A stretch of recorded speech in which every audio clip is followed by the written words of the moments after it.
ఇప్పుడు మనం పచ్చి పులుసు ఎలా తయారు చేయాలో చూద్దాం. ఫస్ట్ ఒక బాణలి తీసుకొని ఒక 2 టేబుల్ స్పూన్ల ఆయిల్ వేసుకున్నాం. ఆయిల్ హీట్ అయిన తర్వాత ఒక ఎండుమిర్చి కట్ చేసి వేసుకున్నాను.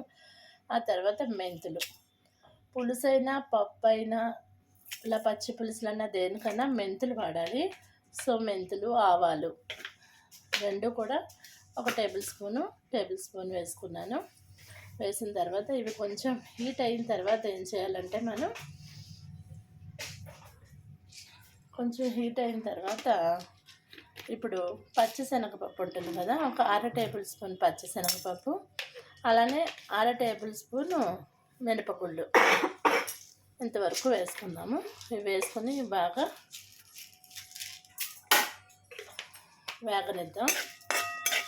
ఇవి బాగా వేగిన తర్వాత ఎప్పుడైనా పోపు బాగా వేగితేనే కర్రీ అయినా పులుసు అయినా పప్పు అన్నా ఏదైనా మంచి టేస్ట్ వస్తుంది.